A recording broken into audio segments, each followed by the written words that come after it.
लीजिए सुनिए मुंशी प्रेमचंद के लिखे कथा संग्रह मानसरोवर 2 की कहानी शूद्रा, मेरी यानी समीर गोस्वामी की आवाज में। माँ और बेटी एक झोपड़ी में गांव के उस सिरे पर रहती थीं। बेटी बाग से पत्तियां बटोर लाती, माँ भाड़ झोंकती। यही उनकी जीविका थी। सेर 2 सेर अनाज मिल जाता था, खाकर पड़ रहती थीं। माता विधवा थी, बेटी कंवारी। घर में और कोई आदमी न था। मां का नाम गंगा था, बेटी का गौरा। गंगा को कई साल से ये चिंता लगी हुई थी कि कहीं गौरा की सगाई हो जाए, लेकिन कहीं बात पक्की न होती थी। अपने पति के मर जाने के बाद गंगा ने कोई दूसरा घर न किया था, न कोई दूसरा धंधा ही करती थी। इससे लोगों को संदेह हो गया था कि आखिर इसका गुजर कैसे होता है। और लोग तो छाती फाड़ फाड़ कर काम करते हैं, फिर भी पेट भर अन्न मयस्सर नहीं होता। ये स्त्री कोई धंधा नहीं करती, फिर भी माँ बेटी आराम से रहती हैं, किसी के सामने हाथ नहीं फैलाती। इसमें कुछ न कुछ रहस्य अवश्य है। धीरे धीरे ये संदेह और भी दृढ़ हो गया और अब तक जीवित था। बिरादरी में कोई गौरा से सगाई करने पर राजी न होता था। शूद्रों की बिरादरी बहुत छोटी होती है, 10-5 कोस से अधिक उसका क्षेत्र नहीं होता। इसीलिए एक दूसरे के गुण दोष किसी से छिपे नहीं रहते, उन पर पर्दा ही डाला जा सकता है। इस भ्रांति को शांत करने के लिए मां ने बेटी के साथ कई तीर्थ यात्राएं की, उड़ीसा तक हो आई, लेकिन संदेह न मिटा। गौरा युवती थी, सुंदरी थी, पर उसे किसी ने कुएं पर या खेतों में हंसते बोलते नहीं देखा। उसकी निगाह कभी ऊपर उठती ही न थी। लेकिन ये बातें भी संदेह को और पुष्ट करती थीं। अवश्य कोई न कोई रहस्य है। कोई युवती इतनी सती नहीं हो सकती। कुछ गुपचुप की बात अवश्य है। यों ही दिन गुजरते जाते थे। बुढ़िया दिनों दिन चिंता से घुल रही थी। उधर सुंदरी की मुख छवि दिन दिन निखरती जाती थी, कली खिलकर फूल हो रही थी। एक दिन एक परदेशी गांव से होकर निकला, 10-12 कोस से आ रहा था। नौकरी की खोज में कलकत्ते जा रहा था। रात हो गई, किसी कहार का घर पूछता हुआ गंगा के घर आया। गंगा ने उसका खूब आदर सत्कार किया, उसके लिए गेहूं का आटा लाई, घर से बर्तन निकाल कर दिए। कहार ने पकाया, खाया, लेटा, बातें होने लगी। सगाई की चर्चा छिड़ गई।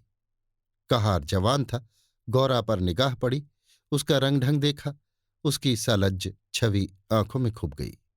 सगाई करने पर राजी हो गया, लौटकर घर चला गया।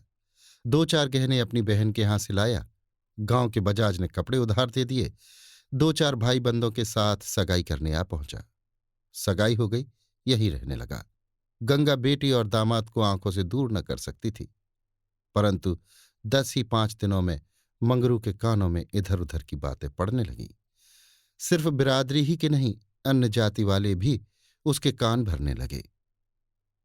ये बातें सुन सुनकर मंगरू पछताता था कि नाहक यहां फंसा, पर गौरा को छोड़ने का ख्याल कर उसका दिल कांप उठता था। 1 महीने के बाद मंगरू अपनी बहन के गहने लौटाने गया। खाने के समय उसका बहनोई उसके साथ भोजन करने न बैठा। मंगरू को कुछ संदेह हुआ। बहनोई से बोला, तुम क्यों नहीं आते? बहनोई ने कहा, तुम खा लो, मैं फिर खा लूंगा। मंगरू, बात क्या है, तुम खाने क्यों नहीं उठते? बहनोई, जब तक पंचायत ना होगी मैं तुम्हारे साथ कैसे खा सकता हूं? तुम्हारे लिए बिरादरी तो न छोड़ दूंगा। किसी से पूछा न गूछा जाकर एक हरजाई से सगाई कर ली। मंगरू चौकी पर से उठ गया, मिर्जई पहनी और ससुराल चला आया। बहन खड़ी रोती रह गई। उसी रात को वो किसी से कुछ कहे सुने बगैर गौरा को छोड़कर कहीं चला गया। गौरा नींद में मग्न थी। उसे क्या खबर थी कि वो रत्न जो मैंने इतनी तपस्या के बाद पाया है, मुझे सदा के लिए छोड़े चला जा रहा है। कई साल बीत गए, मंगरू का कुछ पता न चला, कोई पत्र तक न आया, पर गौरा बहुत प्रसन्न थी। वो मांग में सिंदूर डालती, रंग बिरंग के कपड़े पहनती और अधरों पर मिस्सी के धड़े जमाती। मंगरू भजनों की एक पुरानी किताब छोड़ गया था, उसे कभी कभी पढ़ती और गाती। मंगरू ने उसे हिंदी सिखा दी थी।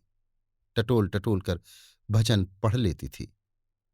पहले वो अकेली बैठी रहती थी। गांव की और स्त्रियों के साथ बोलते चालते उसे शर्म आती थी। उसके पास वो वस्तु न थी जिस पर दूसरी स्त्रियां गर्व करती थीं। सभी अपने अपने पति की चर्चा करती। गौरा के पति कहाँ था? वो किसकी बातें करती? अब उसके भी पति था। अब वो अन्य स्त्रियों के साथ इस विषय पर बातचीत करने की अधिकारिणी थी। वो भी मंगरू की चर्चा करती। मंगरू कितना स्नेहशील है, कितना सज्जन, कितना वीर। पति चर्चा से उसे कभी तृप्ति ही न होती थी। स्त्रियां पूछती, मंगरू तुम्हें छोड़कर क्यों चले गए? गौरा कहती, क्या करते? मर्द कभी ससुराल में रहता है? देश परदेश में निकलकर 4 पैसे कमाना ही तो मर्दों का काम है। नहीं तो मान मर्जात का निर्वाह कैसे हो? जब कोई पूछता चिट्ठी पत्री क्यों नहीं भेजते, तो हंसकर कहती, अपना पता ठिकाना बताते डरते हैं।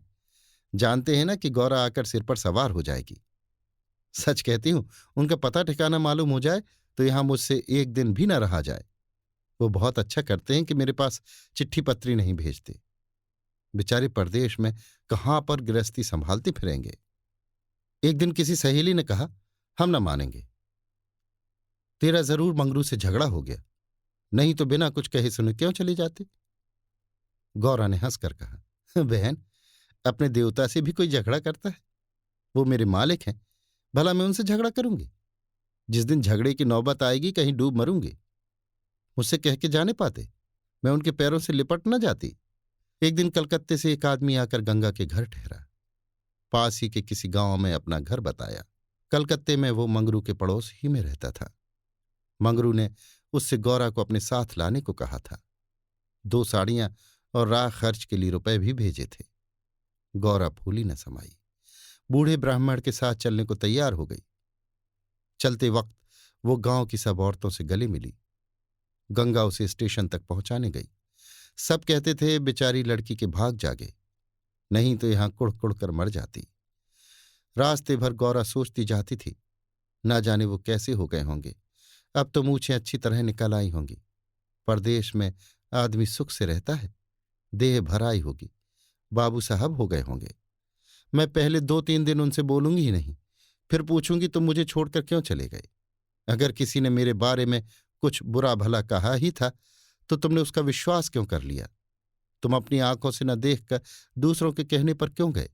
मैं भली हूं या बुरी हूं तो तुम्हारी। तुमने मुझे इतने दिनों रुलाया क्यों?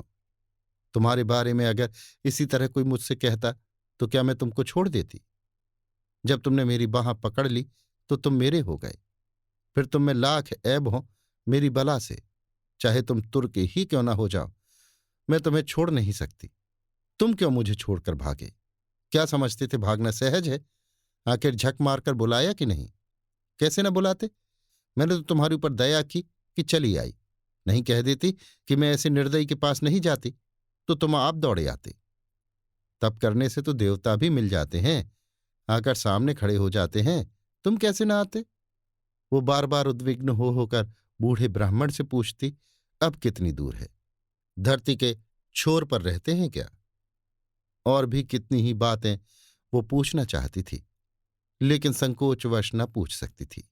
मन ही मन अनुमान करके अपने को संतुष्ट कर लेती थी। उनका मकान बड़ा सा होगा, शहर में लोग पक्के घरों में रहते हैं।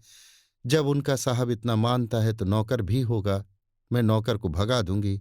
मैं दिन भर पड़े पड़े क्या किया करूंगी। बीच बीच में उसे घर की याद भी आ जाती थी। बेचारी अम्मा रोती होंगी। अब उन्हें घर का सारा काम आप ही करना पड़ेगा। ना जाने बकरियों को चराने ले जाती हैं या नहीं।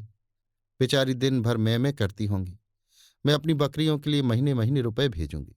जब कलकत्ते से लौटूंगी तब सबके लिए साड़ियां लाऊंगी। तब मैं इस तरह थोड़े ही लौटूंगी। मेरे साथ बहुत सा असबाब होगा। सबके लिए कोई ना कोई सौगात लाऊंगी। तब तो बहुत सी बकरियां हो जाएंगी। यही सुख स्वप्न देखते देखते गौरा ने सारा रास्ता काट दिया। पगली क्या जानती थी कि मेरे मन कुछ और है, कर्ता के मन कुछ और। क्या जानती थी कि बूढ़े ब्राह्मण के भेष में भी पिशाच होते हैं। मन की मिठाई खाने में मगन थी। तीसरे दिन गाड़ी कलकत्ते पहुंची। गौरा की छाती धक धक करने लगी। वो यहीं कहीं खड़े होंगे, अब आते ही होंगे। ये सोचकर उसने घूंघट निकाल लिया और संभल बैठी। मगर मंगरू वहां न दिखाई दिया। बूढ़ा ब्राह्मण बोला, मंगरू तो यहां नहीं दिखाई देता।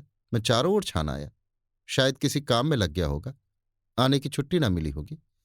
मालूम भी तो ना था कि हम लोग किस गाड़ी से आ रहे हैं। उनकी राह क्यों देखें, चलो डेरे पर चले। दोनों गाड़ी पर बैठकर चले।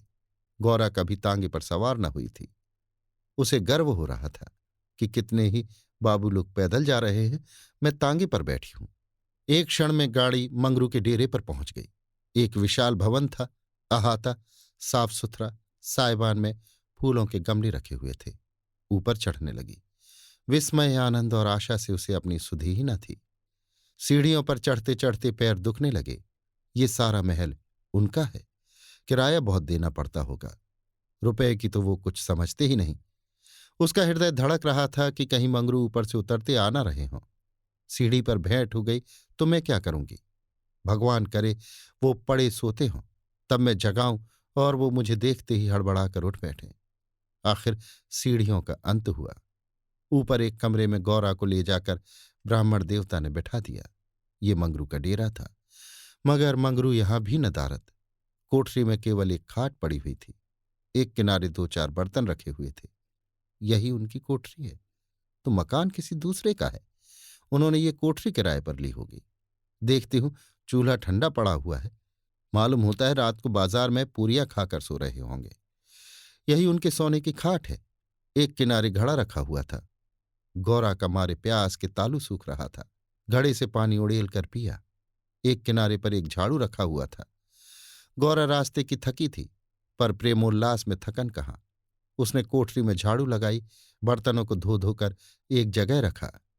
कोठरी की एक एक वस्तु, यहां तक कि उसकी फर्श और दीवारों में उसे आत्मीयता की झलक दिखाई देती थी।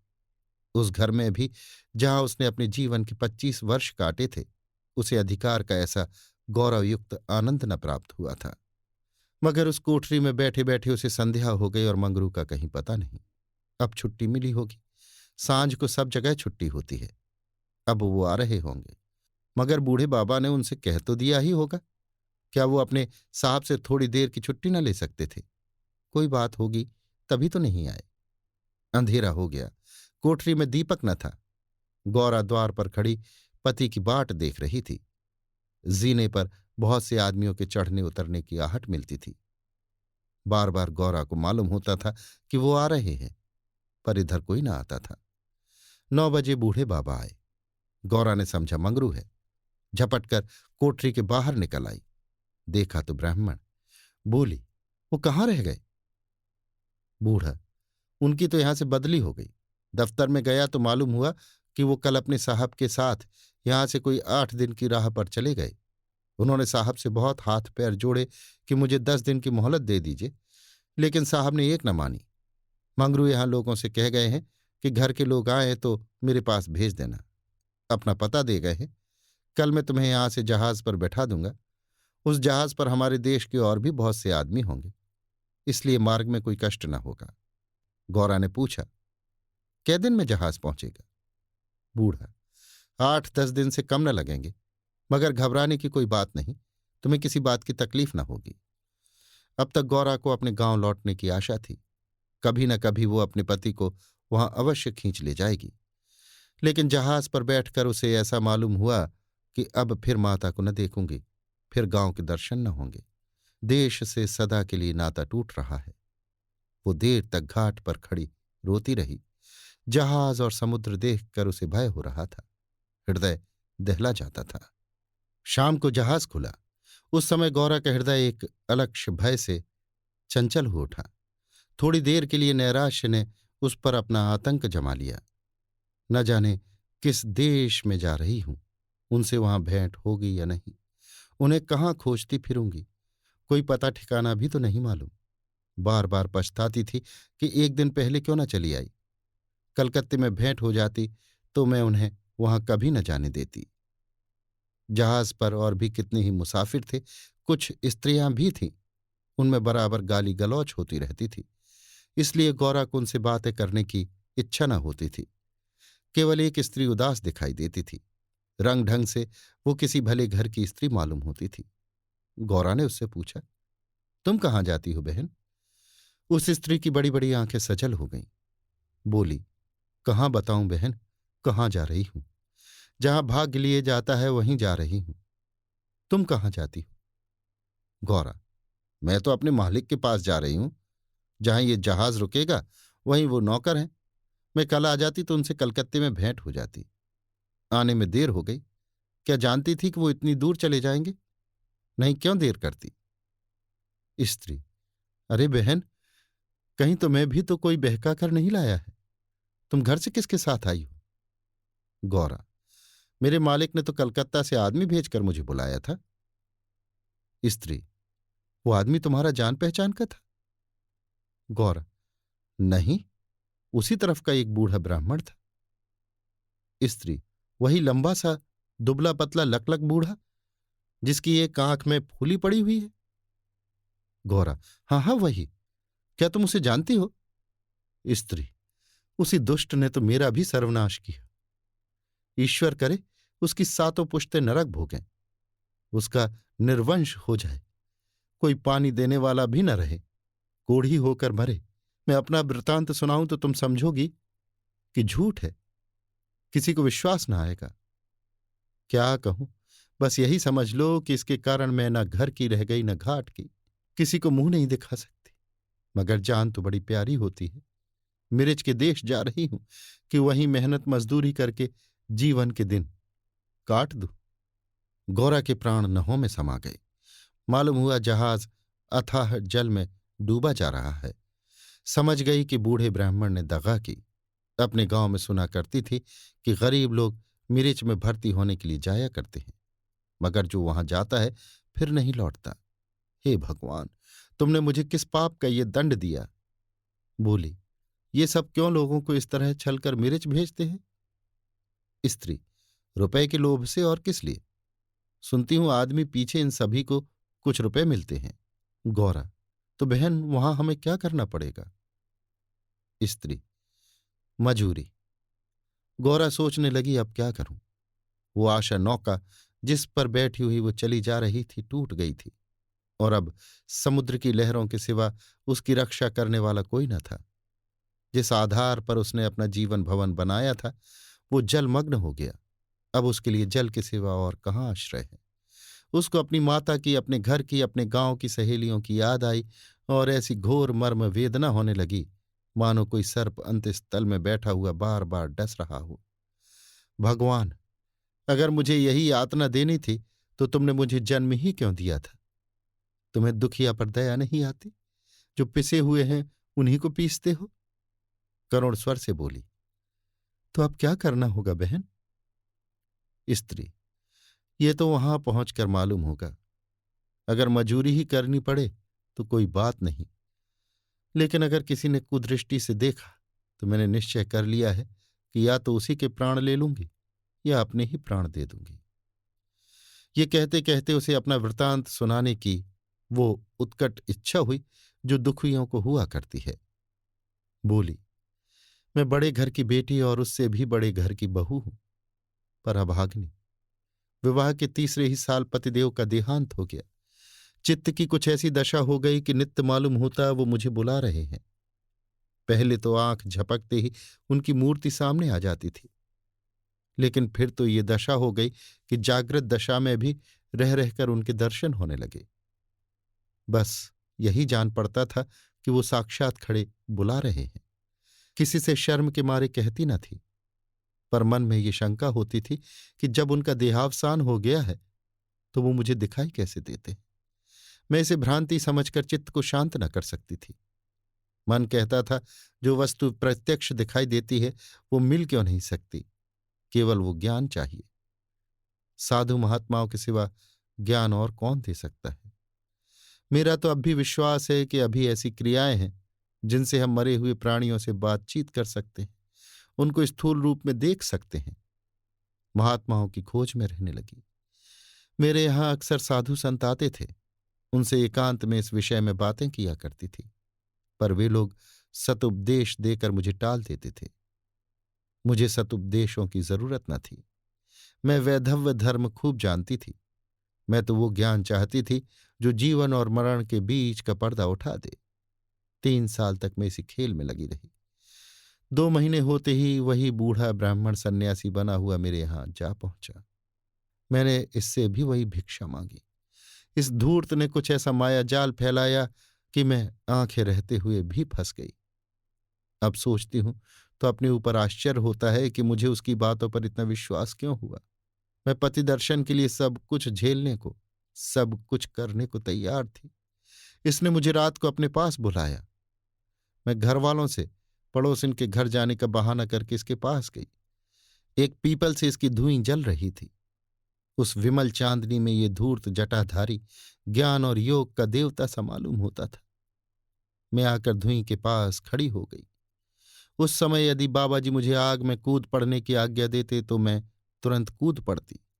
इसने मुझे बड़े प्रेम से बैठाया और मेरे सिर पर हाथ रखकर न जाने क्या कर दिया कि मैं बेसुध हो गई। फिर मुझे कुछ नहीं मालूम कि मैं कहाँ गई, क्या हुआ। जब मुझे होश आया तो मैं रेल पर सवार थी। जी में आया चिल्लाऊं, पर यह सोचकर कि अब अगर गाड़ी रुक भी गई और मैं उतर भी पड़ी तो घर में घुसने न पाऊंगी, मैं चुपचाप बैठी रह गई। मैं परमात्मा की दृष्टि में निर्दोष थी, पर संसार की दृष्टि में तो कलंकित हो चुकी थी। रात को किसी युवती का घर से निकल जाना कलंकित करने के लिए काफी था। जब मुझे मालूम हो गया कि सब मुझे मिर्च के टापू में भेज रहे हैं तो मैंने जरा भी आपत्ति नहीं की। मेरे लिए अब सारा संसार एक सा है। जिसका संसार में कोई ना हो उसके लिए देश परदेश दोनों बराबर हैं। हाँ, ये पक्का निश्चय कर चुकी हूं कि मरते दम तक अपने सत की रक्षा करूंगी।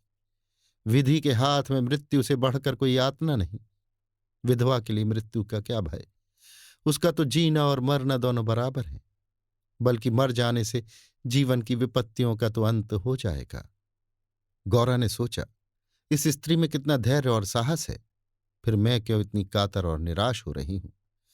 जब जीवन की अभिलाषाओं का अंत हो गया तो जीवन के अंत का क्या डर। बोली, बहन, हम और तुम एक ही जगह रहेंगी। मुझे तो अब तुम्हारा ही भरोसा है। स्त्री ने कहा, भगवान का भरोसा रखो और मरने से मत डरो। सघन अंधकार छाया हुआ था। ऊपर काला आकाश था, नीचे काला जल। गौरा आकाश की ओर ताक रही थी, उसकी संगनी जल की ओर। उसके सामने आकाश के कुसुम थे, इसके आगे अनंत अखंड अपार अंधकार था। जहाज से उतरते ही एक आदमी ने यात्रियों के नाम लिखने शुरू किए। इसका पहनाव तो अंग्रेजी था, पर वो बातचीत से हिंदुस्तानी मालूम होता था। गौरा सिर झुकाए अपनी संगिनी के पीछे खड़ी थी। उस आदमी की आवाज सुनकर वो चौंक पड़ी। उसने दबी आंखों से उसकी ओर देखा। उसके समस्त शरीर में सनसनी सी दौड़ गई। क्या स्वप्न तो नहीं देख रही हूं? आंखों पर विश्वास न आया। फिर उस पर निगाह डाली। उसकी छाती वेग से धड़कने लगी, पैर थर थर कांपने लगे। ऐसा मालूम होने लगा मानो चारों ओर जल ही जल है और मैं उसमें बही जा रही हूं। उसने अपनी संगनी का हाथ पकड़ लिया, नहीं तो जमीन पर गिर पड़ती। उसके सम्मुख वही पुरुष खड़ा था जो उसका प्राणाधार था और जिससे इस जीवन में भेंट होने की उसे लेश मात्र भी आशा न थी। ये मंगरू था, इसमें जरा भी संदेह न था। हाँ, उसकी सूरत बदल गई थी। यौवन काल की वो कांतिमय साहस सदैव छवि नाम को भी न थी। बाल खिचड़ी हो गए थे, गाल पिचके हुए, लाल आंखों से कुवासना और कठोरता झलक रही थी। पर था वो मंगरू। गौरा के जी में प्रबल इच्छा हुई कि स्वामी के पैरों से लिपट जाऊं। चिल्लाने का जी चाहा, पर संकोच ने मन को रोका। बूढ़े ब्राह्मण ने बहुत ठीक कहा था। स्वामी ने अवश्य मुझे बुलाया था और आने से पहले यहां चले आए। उसने अपनी संगिनी के कान में कहा, बहन, तुम उस ब्राह्मण को व्यर्थ ही बुरा कह रही थी। यही तो वो हैं जो यात्रियों के नाम लिख रहे हैं। स्त्री, सच? खूब पहचानती हो। बहन, क्या इसमें भी धोखा हो सकता है? स्त्री, तब तो तुम्हारे भाग जग गए। मेरी भी सुध लेना। गौरा, भला बहन, ऐसा भी हो सकता है कि यहां तुम्हें छोड़ दो। मंगरू यात्रियों से बात बात पर बिगड़ता था, बात बात पर गालियां देता था। कई आदमियों को ठोकर मारे और कई को केवल अपने गांव का जिला न बता सकने के कारण धक्का देकर गिरा दिया। गौरा मन ही मन गड़ी जाती थी। साथ ही अपने स्वामी के अधिकार पर उसे गर्व भी हो रहा था। आखिर मंगरू उसके सामने आकर खड़ा हो गया और कुचेष्टापूर्ण नेत्रों से देखकर बोला, तुम्हारा क्या नाम है? गौरा ने कहा, गौरा। मंगरू चौंक पड़ा, फिर बोला, घर कहाँ है? गौरा ने कहा, मदनपुर, जिला बनारस। ये कहते कहते उसे हंसी आ गई। मंगरू ने अब की उसकी ओर ध्यान से देखा, तब लपक कर उसका हाथ पकड़ लिया और बोला, गौरा, तुम यहां कहाँ? मुझे पहचानती हो? गौरा रो रही थी, मुंह से बात न निकली। मंगरू फिर बोला, तुम यहां कैसे आई? गौरा खड़ी हो गई, आंसू पोंछ डाली और मंगरू की ओर देखकर बोली, तुम्ही ने तो बुला भेजा था। मंगरू, मैंने? मैं तो 7 साल से यहां हूं। गौरा, तुमने उस बूढ़े ब्राह्मण से मुझे लाने को नहीं कहा था? मंगरू, कह तो रहा हूं मैं 7 साल से यहां हूं और मरने पर ही यहां से जाऊंगा। भला तुम्हें क्यों बुलाता? गौरा को मंगरू से इस निष्ठुरता की आशा न थी। उसने सोचा, अगर ये सत्य भी हो कि उन्होंने मुझे नहीं बुलाया, तो भी इन्हें मेरा यो अपमान न करना चाहिए था। क्या ये समझते हैं कि मैं इनकी रोटियों पर आई हूं? ये तो इतने ओछे स्वभाव के न थे। शायद दर्जा पाकर इन्हें मद हो गया है। नारी सुलभ अभिमान से गर्दन उठाकर उसने कहा, तुम्हारी इच्छा हो तो अब से लौट जाऊं। तुम्हारे ऊपर भार बनना नहीं चाहती। मंगरू कुछ लज्जित होकर बोला, अब तुम यहां से लौट नहीं सकती गौरा। यहां आकर विरला ही कोई लौटता है। ये कहकर कुछ देर चिंता में मग्न रहा, मानो संकट में पड़ा हुआ हो कि क्या करना चाहिए। उसकी कठोर मुखाकृति पर दीनता का रंग झलक पड़ा। तब कातर स्वर से बोला, जब आ गई हो तो रहो, जैसी कुछ पड़ेगी देखी जाएगी। गौरा, जहाज फिर कब लौटेगा? मंगरू, तुम यहां से 5 बरस के पहले नहीं जा सकती। गौरा, क्यों, क्या कुछ जबरदस्ती है? मंगरू, हां, यहां का यही हुक्म है। गौरा, तो फिर मैं अलग मजूरी करके अपना पेट पालूंगी। मंगरू ने सजल नेत्र होकर कहा, जब तक मैं जीता हूं तुम मुझसे अलग नहीं रह सकती। गौरा, तुम्हारे ऊपर भार बनकर न रहूंगी। मंगरू, मैं तुम्हें भार नहीं समझता गौरा, लेकिन ये जगह तुम जैसी देवियों के रहने लायक नहीं। नहीं तो अब तक मैंने तुम्हें कब का बुला लिया होता। वही बूढ़ा आदमी जिसने तुम्हें बहकाया मुझे घर से आते समय पटने में मिल गया और झांसा देकर मुझे यहां भर्ती करा दिया। तब से यहीं पड़ा हुआ हूं। चलो मेरे घर में रहो, वहां बातें होंगी। ये दूसरी औरत कौन है?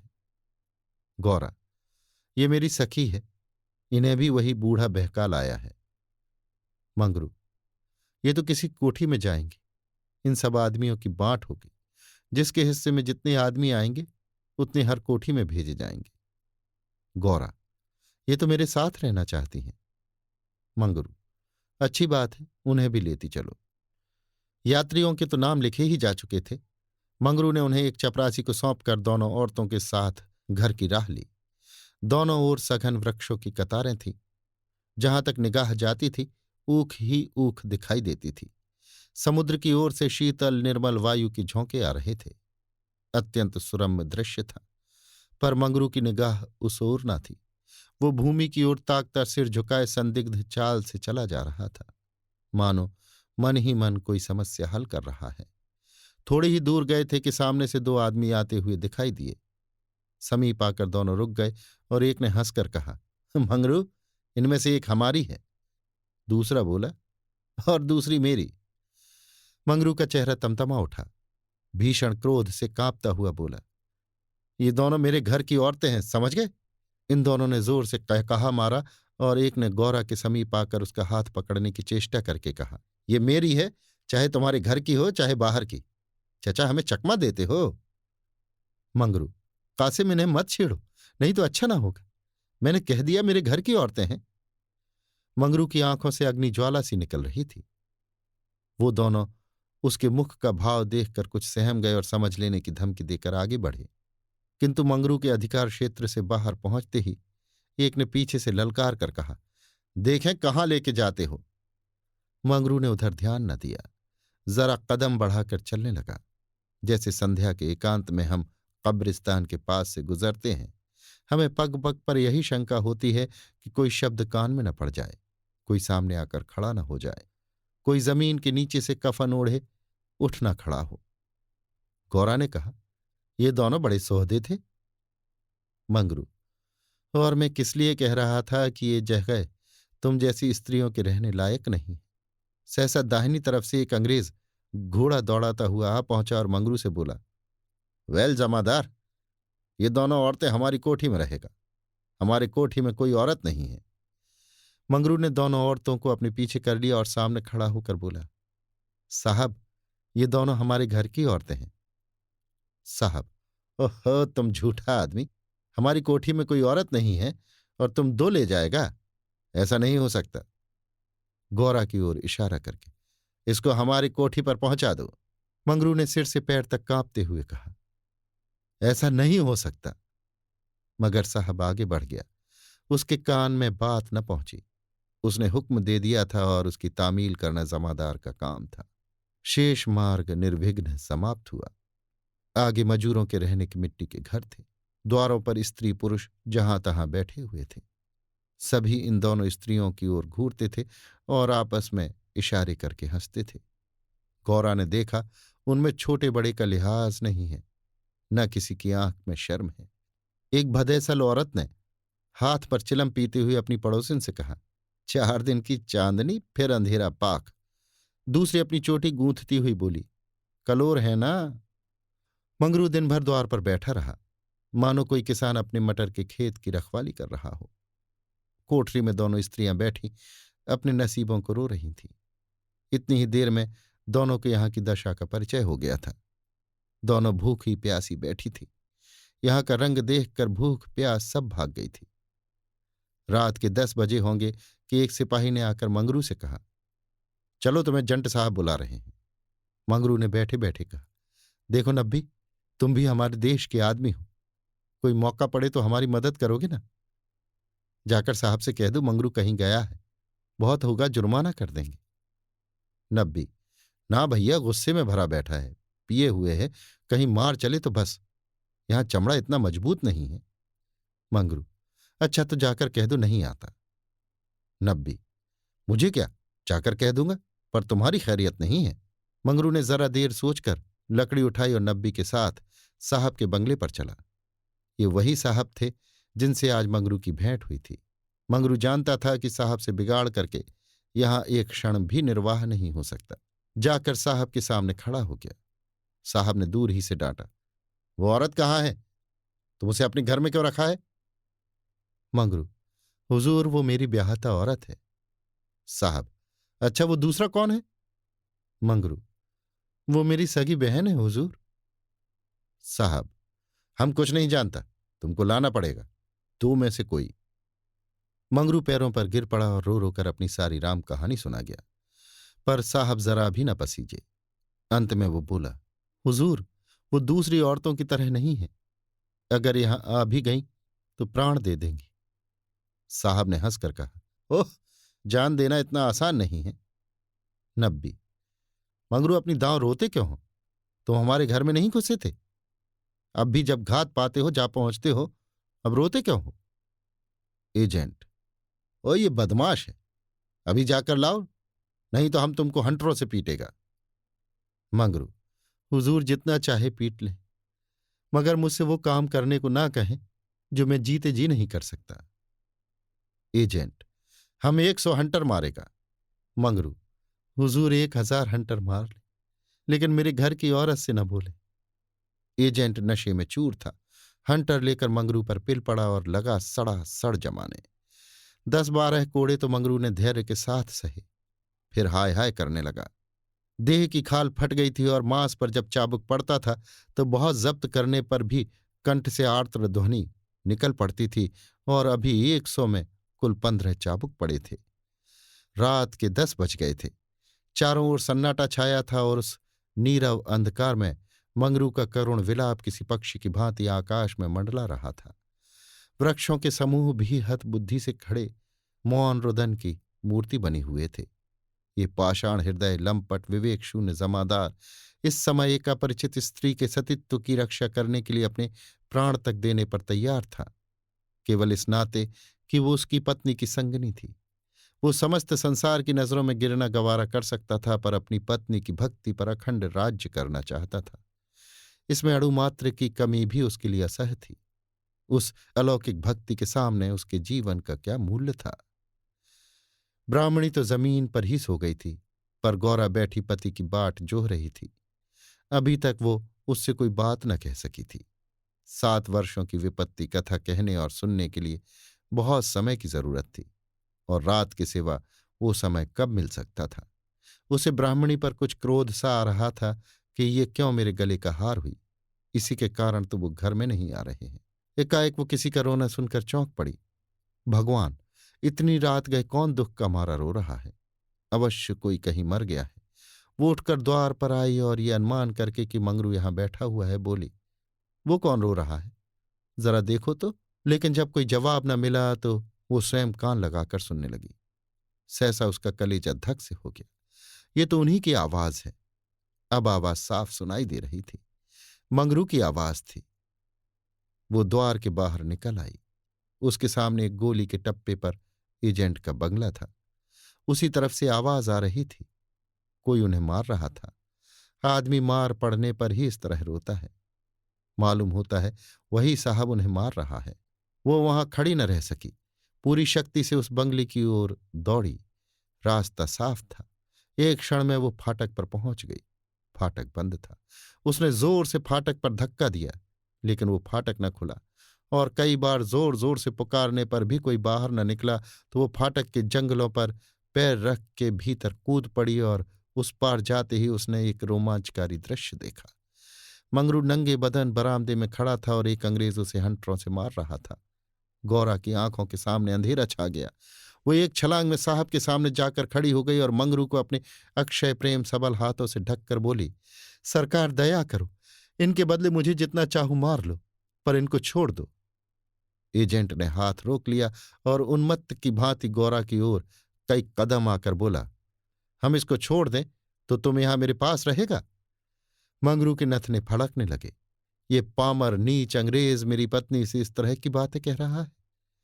अब तक वो जिस अमूल्य रत्न की रक्षा के लिए इतनी यातनाएं सह रहा था, वही वस्तु साहब के हाथ में चली जा रही है। यह असह्य था। उसने चाहा कि लपक कर साहब की गर्दन पर चढ़ बैठूं। जो कुछ होना है हो जाए, ये अपमान सहने के बाद जीकर ही क्या करूंगा। लेकिन नब्बी ने उसे तुरंत पकड़ लिया और कई आदमियों को बुलाकर उसके हाथ पांव बांध दिए। मंगरू भूमि पर छटपटाने लगा। गौरा रोती हुई साहब के पैरों पर गिर पड़ी और बोली, हुजूर इन्हें छोड़ दे, मुझ पर दया करें। एजेंट, तुम हमारे पास रहेगा? गौरा ने खून का घूंट पीकर कहा, हां, रहूंगी। बाहर मंगरू बरामदे में पड़ा कराह रहा था। उसकी देह में सूजन थी और घाव में जलन। सारे अंग जकड़ गए थे। हिलने की भी शक्ति न थी। हवा घाव में शर के समान चुभती थी, लेकिन ये सारी व्यथा वो सह सकता था। असह्य ये था कि साहब गौरा के साथ इसी घर में विहार कर रहा है और मैं कुछ नहीं कर सकता। उसे अपनी पीड़ा भूल सी गई थी। कान लगाए सुन रहा था कि उनकी बातों की भनक कान में पड़ जाए। देखूं कि क्या बातें हो रही हैं। गौरा अवश्य चिल्लाकर भागेगी और साहब उसके पीछे दौड़ेगा। अगर मुझसे उठा जाता तो उस वक्त बचा को खोद कर गाड़ ही देता। लेकिन बड़ी देर हो गई। ना तो गौरा चिल्लाई, न बंगले से निकलकर भागी। वो उस सजे सजाए कमरे में साहब के साथ बैठी सोच रही थी, क्या इसमें तनिक भी दया नहीं है? मंगरू का पीड़ा क्रंदन सुन सुनकर उसके हृदय के टुकड़े हुए जाते थे। क्या इसके अपने भाई बंद मां बहन नहीं है? माता यहां होती तो उसे इतना अत्याचार न करने देती। मेरी अम्मा लड़कों पर कितना बिगड़ती थीं जब वो किसी को पेड़ पर ढेले चलाते देखती थी। पेड़ में भी प्राण होते हैं। क्या इसकी माता इसे एक आदमी के प्राण लेते देखकर भी इसे मना न करती? साहब शराब पी रहा था और गौरा गोश्त काटने का छुरा हाथ में लिए खेल रही थी। सहसा गौरा की निगाह एक चित्र की ओर गई। उसमें एक माता बैठी हुई थी। गौरा ने पूछा, साहब ये किसकी तस्वीर है? साहब ने शराब का गिलास मेज पर रखकर कहा, और वो हमारे खुदा की मां मरियम है। गौरा, बड़ी अच्छी तस्वीर है। क्यों साहब, तुम्हारी मां जीती है ना? साहब, वो मर गया। हम जब यहां आया तो वो बीमार हो गया। हम उसको देख भी नहीं सका। साहब के मुखमंडल पर करुणा की झलक दिखाई दी। गौरा बोली, तब तो उन्हें बड़ा दुख हुआ होगा। तुम्हें अपनी माता का भी प्यार नहीं था? वो रो रो कर मर गई और तुम देखने भी ना गए, तभी तुम्हारा दिल इतना कड़ा है। साहब, नहीं नहीं, हम अपनी ममा को बहुत चाहता था। वैसी औरत दुनिया में ना होगा। हमारा बाप हमको बहुत छोटा सा छोड़कर मर गया था। उसने कोयले की खान में मजूरी करके हमको पाला। गौरा, तब तो वो देवी थी। इतनी गरीबी का दुख सहकर भी तुम्हें दूसरों पर तरस नहीं आता? क्या वो दया की देवी तुम्हारी बेदर्दी देखकर दुखी ना होती होंगी? उनकी कोई तस्वीर तुम्हारे पास है? साहब, ओह, हमारे पास उनकी कई फोटो हैं। देखो, उन्हीं की तस्वीर है, वो दीवाल पर। गौरा ने समीप जाकर तस्वीर देखी और आकर करुण स्वर में बोली, सचमुच देवी थी। जान पड़ता है दया की देवी हैं। वो तुम्हें कभी मारती थी कि नहीं? मैं तो जानती हूं वो कभी किसी पर न बिगड़ती रही होंगी। बिल्कुल दया की मूर्ति हैं। साहब, ओ मामा हमको कभी नहीं मारता था। वो बहुत गरीब था, पर अपनी कमाई में कुछ न कुछ जरूर खैरात करता था। किसी बेबाप के बालक को देखकर उसकी आंखों में आंसू भर आता था। वो बहुत दयावान था। गौरा ने तिरस्कार के स्वर में कहा, और उसी देवी के पुत्र होकर तुम इतने निर्दयी हो? क्या वो होती तो तुम्हें किसी को इस तरह हत्यारों की भांति मारने देती? वो सरग में रो रही होंगी। सरग नरक तो तुम्हारे यहां भी होगा। ऐसी देवी के पुत्र तुम कैसे हो गए? गौरा को ये बातें कहते हुए जरा भी भय न होता था। उसने अपने मन में एक दृढ़ संकल्प कर लिया था और अब उसे किसी प्रकार का भय न था। जान से हाथ धो लेने का निश्चय कर लेने के बाद भय की छाया भी नहीं रह जाती। किंतु वो हृदय शून्य अंग्रेज इन तिरस्कारों पर आग हो जाने के बदले और भी नम्र होता था। पर गौरा मानवीय भावों से कितनी ही अनभिज्ञ हो, पर इतना जानती थी कि अपनी जननी के लिए प्रत्येक हृदय में, चाहे वो साधु का हो या कसाई का, आदर और प्रेम का एक कोना सुरक्षित रहता है। ऐसा भी कोई अभागा प्राणी है जिसे मात्र स्नेह की स्मृति थोड़ी देर के लिए रुला न देती हो, उसके हृदय के कोमल भावों को जगा न देती हो। साहब की आंखें डबडबा गईं, सिर झुकाए बैठा रहा। गौरा ने फिर उसी ध्वनि में कहा, तुमने उनकी सारी तपस्या धूल में मिला दी। जिस देवी ने मर मर कर तुम्हारा पालन किया, उसी को मरने के पीछे तुम इतना कष्ट दे रहे हो। क्या इसीलिए माता अपने पुत्र को अपना रक्त पिला पिला कर पालती है? अगर वो बोल सकती तो क्या चुप बैठी रहती? तुम्हारे हाथ पकड़ सकती तो ना पकड़ती? मैं तो समझती हूं वो जीती होती तो इस वक्त विष खाकर मर जाती। साहब अब जब्त न कर सके। नशे में क्रोध की भांति ग्लानि का वेग भी सहज ही में उठाता है। दोनों हाथों से मुंह छिपाकर साहब ने रोना शुरू किया। इतना रोया कि हिंचकी बंध गई। माता के चित्र के सम्मुख जाकर वो कुछ देर खड़ा रहा, मानो माता से क्षमा मांग रहा हो। तब आकर आर्द्र कंठ से बोला, हमारे मामा को अब कैसे शांति मिलेगा? हाय हाय, हमारे सबब से उसको स्वर्ग में भी सुख नहीं मिला। हम कितना अभागा है। गौरा, अभी जरा देर में तुम्हारा मन बदल जाएगा और फिर तुम दूसरों पर अत्याचार करने लगोगे। साहब, नहीं नहीं, अब हम ममा को कभी दुख नहीं देगा।